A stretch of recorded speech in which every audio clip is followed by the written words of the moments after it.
অষ্টম শ্রেণীর গণিত বই থেকে আমি 4.3-এর এই 24 নম্বর অঙ্কটি তোমাদের সমাধান করে দেব। আর পুরো ভিডিওটি দেখো, তোমরা অবশ্যই বুঝতে পারবে। উৎপাদকে বিশ্লেষণ করব। অঙ্ক অলরেডি উঠিয়ে নিয়েছি। সমাধান x² + 7x - 120। তোমাদের গত পর্বে বলেছিলাম যে আসলে মিডল টার্মের অর্থ কি, এই অঙ্কটিকে মিডল টার্ম করতে হবে।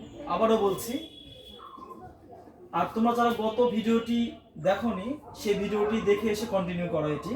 তারপর আবারও বলছি, হয়তো বা এই ভিডিও থেকেও কেউ দেখতে পারো।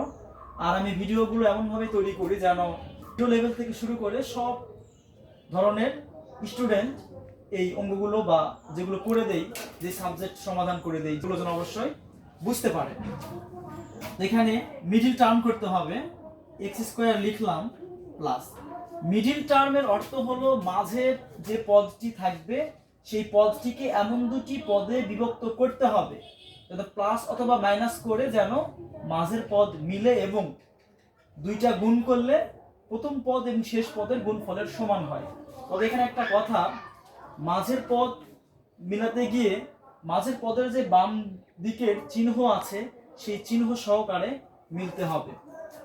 এখানে 7x আছে, কোন দুটি পদ নিতে হবে যে দুটো পদ যোগ বা বিয়োগ করে 7x মিলবে। তাহলে দেখো 15x -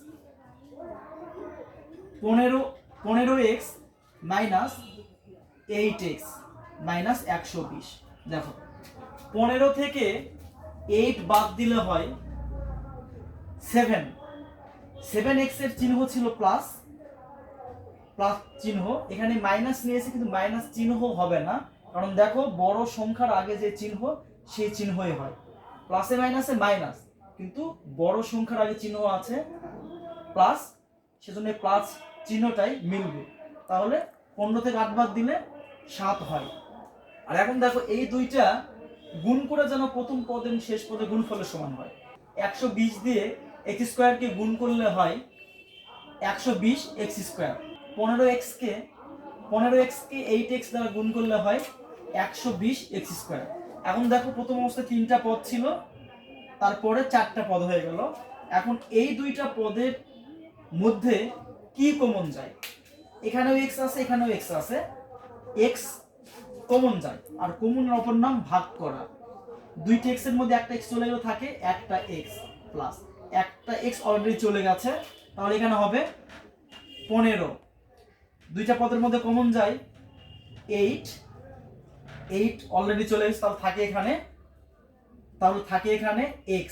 তাহলে x মাইনাসে প্লাস 8 দিয়ে ভাগ করলে হয় 15। এখানে x + 15, এখানেও x + 15। x + 15 আমরা কমন নেব। দেখো x + 15 এটা নিয়েছি, আর নেওয়া যাবে না, x আছে, তাহলে x - 8। এটাই হলো আনসার। আশা করি তোমরা অঙ্কটি বুঝতে পেরেছো।